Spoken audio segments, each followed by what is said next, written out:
The construction site here on Front Avenue now has increased security. This after at least 2 people stole 2,000 pounds, that's 1 ton of copper. And the site superintendent explained to me how he thinks they could have pulled this off. I thought it was pretty bold for them to come in, you know, in an area like this and go up Broadway with it. Ben Layfield oversees the construction projects at the Powerhouses and Ledger Inquirer building in uptown Columbus. He says no one has ever stolen material, let alone a ton of copper, from his construction site before. That was the last of it. Layfield says the cost of the stolen copper exceeds $4,000, but the value is far beyond the lost materials. That's valuables that were taken and, you know, hard work that was done, and, you know, just pretty much it's basically just vandalism. Superintendent Layfield tells me that he believes 2 men could have done this. He believes they broke into a holding area similar to this one, stole a Gator vehicle, then drove down to the river to pick up a ton's worth of copper. They then took multiple trips and got away off Broadway. But Layfield says they won't get far with all that copper. Security level down here is bumped up to a max now. There are strict rules in place for people looking to sell it. That's the thing. It shouldn't be easy at all. All scrap yards and everywhere, you know, nowadays ID people. And, you know, there's a procedure that's gone through to do that if you're not licensed, you know, to do that. What does it mean to be able to catch the guys who did this, and what does it mean to... I think it would mean a lot. If anybody knew anything, they could contact the Columbus Police Department, and I think it would help the community and let everybody know what happens when you do things like this, that you will be caught. Now, this case is still under investigation. We tried to get surveillance video of the incident from TSIS and the Columbus Police. However, they have yet to return our calls. Teresa?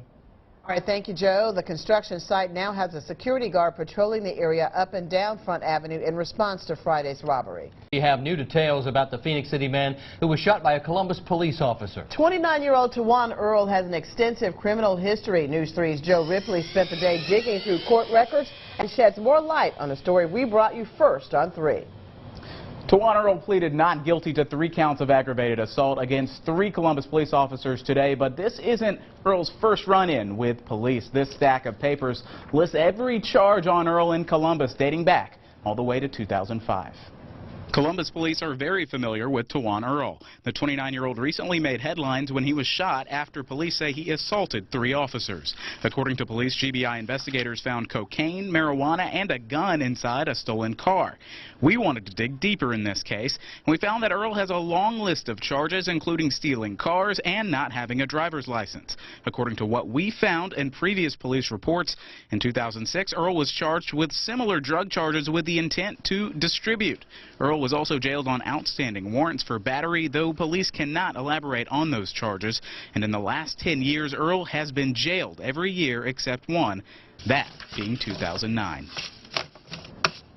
Columbus police say Officer Raymond Harrelson, the shooter in this case, is a 5-year veteran of the force. He is on administrative leave with pay per CPD policy. I'll stay on this case, and I'll have more as it develops. On your side, Joe Ripley, WRBL News 3.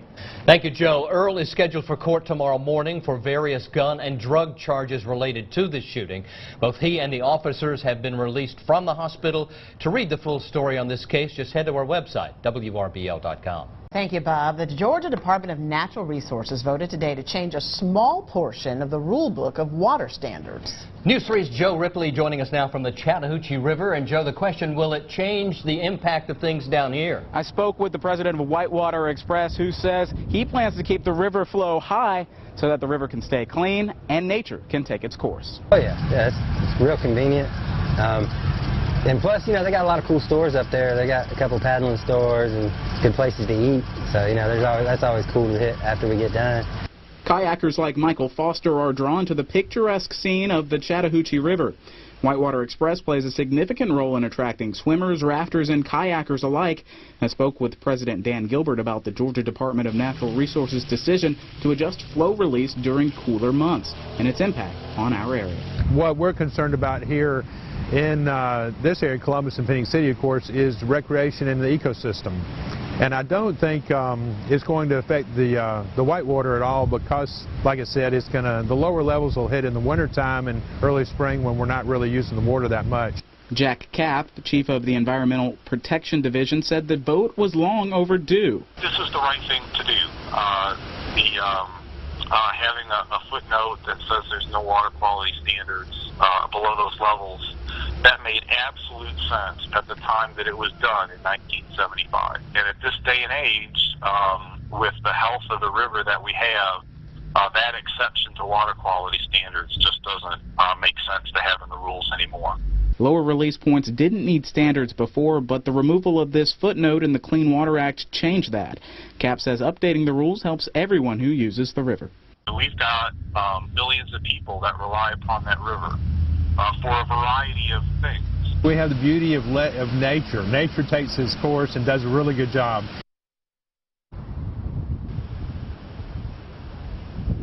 CAP says the process of removing the footnote took about 9 months, but ultimately you won't see much change south of West Point Lake.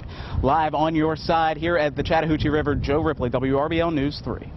All right, thank you, Joe, for that live report. With cleaner waters, Whitewater expects its business to grow even stronger. A Phoenix City neighborhood is trying to find the words to describe what happened in their backyards this morning. An officer-involved shooting rocked the 1600 block of 12th Avenue and 17th Street. As News 3's Joe Ripley reports, Phoenix City police are trying to provide answers by making this case as clear as possible. When I heard the tire marks, then when I looked out my window right there. Rayshawn Kendrick has lived in the same house on 12th Avenue for 2 years. He says he's used to hearing gunshots in his neighborhood, but he's never witnessed anything like this before. I seen the police hop up out the car. When the police hopped up out the car, she said something to him. I don't know what she said to him, but he was climbing out the passenger side. Then when she just let the gun go, shot him in the back. And I was just like, dang. Phoenix City police confirmed that 2-year veteran Pamela Cook shot 32-year-old Brandon Stinson around 8:30 Monday morning. Like back here, like his whole leg was bleeding. Chief Raymond Smith says Cook is now on administrative leave until the investigation is resolved. Certainly, that's a heavy psychological burden that she's having to bear right now. And quite frankly, with the climate of the country, you know, there's a lot of doubts and so forth. But only she was there. Hopefully the video cameras will be able to piece together what happened, and we'll make a determination of whether she did appropriate or if she made a mistake. As for Stinson, News 3 spoke with his family, who says he's in stable condition and in good spirits.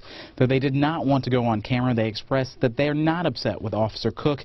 They believe she was executing protocol correctly and hope the investigation goes fairly. Rayshawn Kendrick, though, has his doubts. And he ain't had no gun on him, no nothing, so that was like, she just shot this man for nothing. On your side in Phoenix City, Joe Ripley, WRBL News 3. Yesterday, we told you about a rezoning project that will be the site of a new 24-hour grocery store. Today, we followed up with some of the people that are being forced out of their homes. News 3's Joey Ripley caught up with one of the movers. He joins us now with her story. At 70 years old, moving was the last thing on Annie Beasley's mind, but this new rezoning project is forcing her to move just a few years after settling down. The sounds of moving, but one tenant isn't ready to leave just yet. It might not be personal to nobody else, but it's personal to me. Annie Beasley settled in Hartfield Apartments 5 years ago. Now she's packing up. This was the place I was going to be until the day I go away, you know, when the father get ready to take me. A rezoning project to build a grocery store is forcing Beasley out of her home. With 4 similar stores like Walmart and Winn-Dixie already around, Beasley says another one is just unnecessary. For her, moving is more than just an inconvenience. But you settle, you done collected a lot of stuff. Now you got to get rid of stuff that you used to. Now you got to face it back someplace else. Columbus Planning Director Rick Jones says developers offered tenants like Beasley $1,250 plus a security deposit to move and about 2 weeks' notice. It at least gives them acknowledgement or notice that something's going to change or potentially going to change on that site. It's just enough to move, was not counting that I had to look and look and look. Jones says he's just thinking of the best possible use for the land. Beasley says she has until the end of the month to move out. It's a hurting thing. For me it is, and I'm sorry if I'm hurting, stepping on somebody's toes, but hey, it is what it is. It is what it is.